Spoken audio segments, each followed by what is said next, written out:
Tonight, the drumbeat of war. This, of course, has got to do with the tensions in Asia.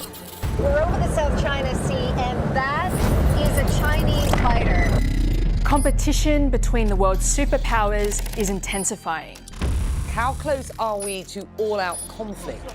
The war in Ukraine has entered its second year. Europe's largest conflict since World War II. Japan has announced the biggest military build-up since the Second World War. China is making moves in its region, particularly in relation to Taiwan. On the question of Taiwan, there's no room for compromise. Now, countries are taking sides in ways we haven't seen for a long time. China has formed a no-limits partnership with Russia. The United States, on the other hand, has teamed up with the UK and that fellow down under to form the AUKUS alliance, a three-way partnership of old allies. The announcement of a new nuclear submarine deal between the trio has increased tensions. We urge the United States, Britain and Australia to abandon the Cold War mentality and zero-sum game. But is all this necessary? And how real is the risk of war? The strength of a nation's economy usually dictates how much it spends on its military.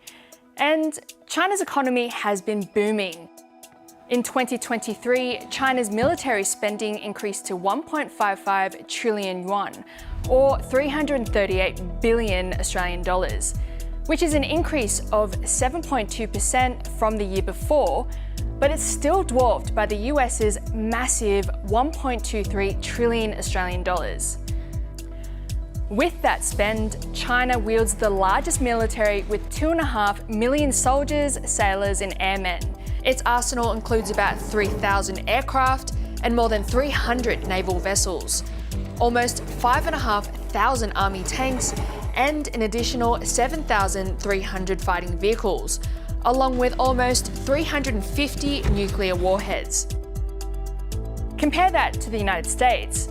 It's believed to have almost 1.5 million active troops, more than 13,000 aircraft, 296 combat ships in the Navy, almost 3,000 tanks, and an equivalent number of infantry vehicles, all underpinned by a vast nuclear arsenal.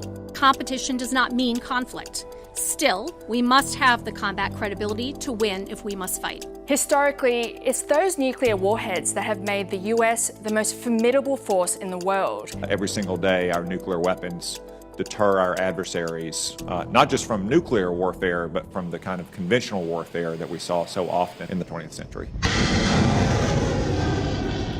Even though Australia and the United Kingdom form 2/3 of AUKUS, our military numbers pale in comparison.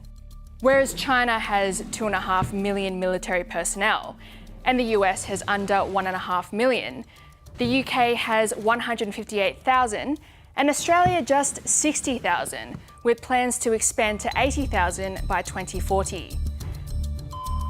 As for our current submarine capacity, the UK has just 10, and Australia has 6 in total so far. None of them are nuclear. But Australia plays an important role, sitting smack bang in the middle of the region. And that's why this new submarine deal is so important. Phase 1 will see US and UK submarines rotate through Australia as early as 2027 to boost defence in the Indo-Pacific. Phase 2 will begin sometime in the 2030s. Australia will buy 3 existing Virginia-class nuclear-powered submarines from the United States, with an option to buy 2 more if needed. They can seek and destroy enemy ships, stay submerged for up to 3 months, and can travel at speeds of 43 kilometres per hour. Spanning 150 metres in length, they can accommodate a crew of 135 people. The Virginia class lasts as long as 33 years and has a life of boat nuclear reactor, meaning it doesn't need refueling. But there are questions about whether these second-hand subs will be good quality. No one's going to be, foisting off clunkers on good friends and allies. The next phase is the key one, and will involve a new generation hybrid submarine with a British design and American technology. The design, known as SSN AUKUS, is still being developed, but it's expected Australia will build its own version in Adelaide, creating thousands of jobs. What we're building is a capability that only a handful of other countries have. It's going to push the boundaries enormously for Australia in terms of our educated workforce, our industrial capability. There's also debate about whether the submarines will be effective if a war breaks out. 8 submarines against China, when we get the submarines in 20 years' time, it'll be like throwing a handful of toothpicks at a mountain.